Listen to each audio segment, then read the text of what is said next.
Beli baju baru? Kena aja pakai Motion Pay, diterima di semua toko seluruh Indonesia. Yang dapat langsung melumpuhkan saraf. Walaupun ular ini sekarang adalah predator dan ular yang sangat mematikan, tapi tetap aja manusia adalah predator.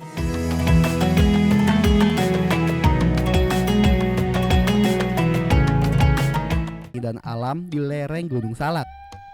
Saya pun tertarik untuk menikmati kesegaran air yang berasal dari berbagai sumber di atas gunung. Selain segar untuk mandi dan cuci muka, air sungai ini juga bisa langsung diminum. Ketersediaan makanan dan air yang cukup membuat satwa liar di lereng Gunung Salak dapat bertahan hidup. Dan bahkan mereka bisa berkembang biak tanpa adanya ancaman dari predator sejati, yaitu manusia. Sehingga tidak jarang warga yang kebetulan melintas di area ini melihat ular berukuran cukup besar. Salah satu satwa liar yang menjadi penghuni hutan di kawasan lereng Gunung Salak adalah king cobra. Ular berbisa memiliki ukuran yang sangat besar dan panjang yang mampu membunuh manusia dengan suntikan bisanya hanya dalam setengah jam. King cobra menyukai daerah yang bersuhu lembab, biasanya di balik tumpukan dedaunan dan ranting-ranting kering. Lokasi yang disukai king cobra berada di sekitar sungai ini. Wah, belum jauh kaki melangkah, saya udah dikejutkan dengan kehadiran seekor predator Ophiopagus hannah atau lebih akrab disebut king cobra yang tampak sedang menyeberangi sungai.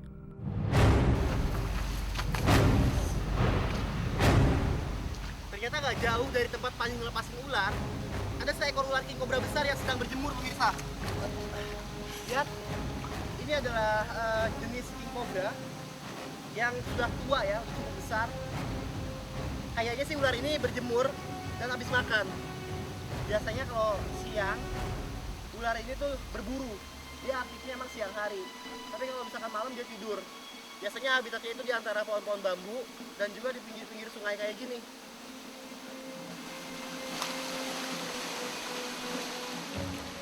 Ular king cobra ini adalah ular yang sangat buas. Makanya harus hati-hati deketin ular ini, karena ular ini nggak kasih segan buat matuk kalau misalkan dia udah ngerasa diganggu. Nah sekarang dia udah pasang posisi siap-siap buat nyerang nih. Ya, setengah badannya udah diangkat dan hood atau tedungnya dia udah mekarin. Tedung itu sendiri itu adalah tulang rusuk yang bisa dimekarin sama dia, dan seluruh ular kobra itu bisa melakukan ini. Panji nggak perlu waspada terhadap ular ini karena ular ini nggak kayak ular kobra, dia nggak nyembur. Ular king cobra itu nggak nyembur, nggak kayak ular kobra biasa. Cuma ular ini galak dan langsung nyerang atau nggak segan-segan digigit kalau misalkan dia nggak diganggu.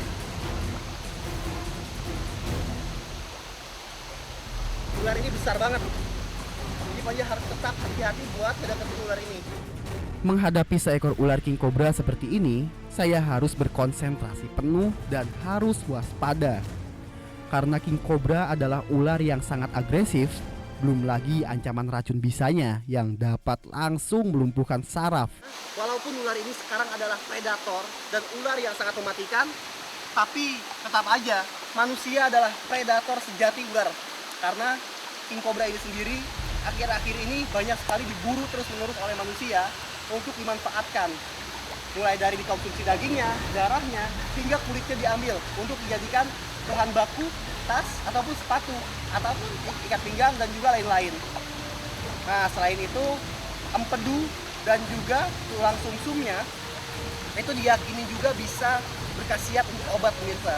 Jadi banyak orang yang memburu ular ini untuk dikonsumsi. Kasihan juga ya. Oke, ular ini terus siaga dan sama sekali nggak mundur walaupun Panji ada di sini. Biasanya kebanyakan ular itu takut sama orang. Cuma ular yang satu ini sangat agresif dan dia nggak takut sama Panji. Mata king cobra ini tajam, beda sama mata ular biasanya. Matanya itu bisa fokus ngelihat ke depan dan dia juga bisa ngelihat warna ya.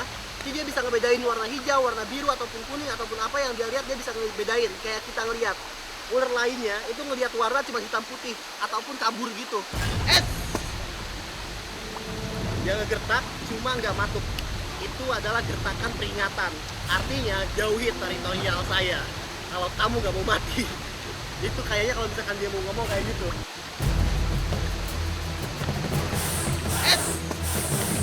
It.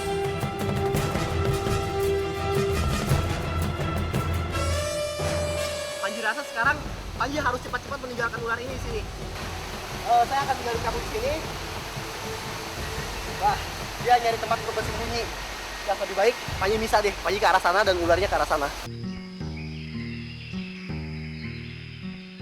Udara dingin di kawasan hutan yang berada di lereng Gunung Salak membuat saya sama sekali nggak merasa lelah. Selain hawa dingin yang dibawa semilir angin gunung yang membuat saya tetap segar dan kuat untuk menjelajahi lereng gunung hingga ke bagian hulu sungai, rasa penasaran akan hidup sang predator king cobra berukuran sangat besar di sini juga menjadi penyemangat bagi saya untuk tidak menyerah dalam petualangan kali ini.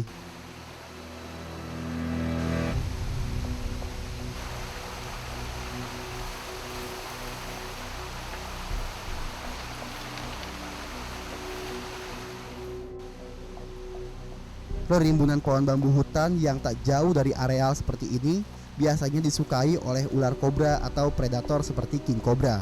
Pepohonan bambu yang rapat dan berduri menjadi tempat bertahan bagi predator semacam king cobra.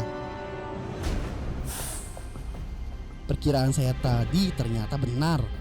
Belum jauh kaki melangkah, seekor ular king cobra dewasa udah bisa ditemui lagi. Ternyata ada seekor lagi nih ular king cobra. Panji kira cuma ada 1 ekor. Ternyata 2 ekor. Dan tempat ini adalah daerah Gunung Kapur, daerah kesukaannya ular king cobra. Panji rasa ada banyak king cobra di sini. Dan yang satu ini lebih agresif daripada yang pertama Panji jumpai tadi.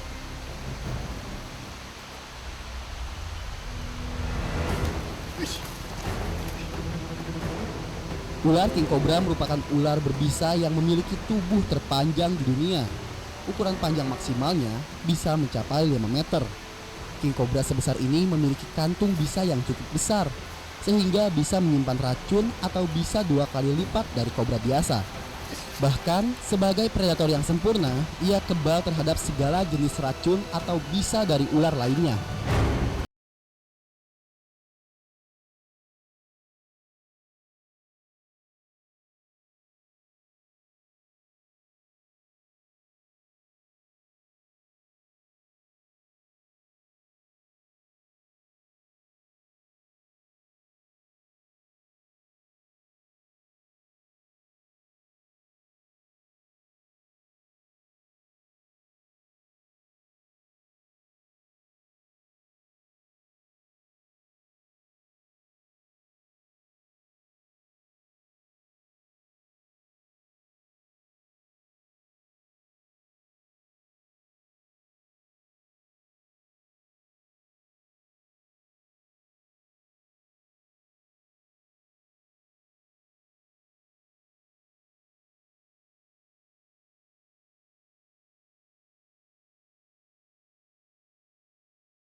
Lainnya yang bermacam-macam yang hidup di daerah lereng Gunung Salak ini. Ikuti Panji terus ya.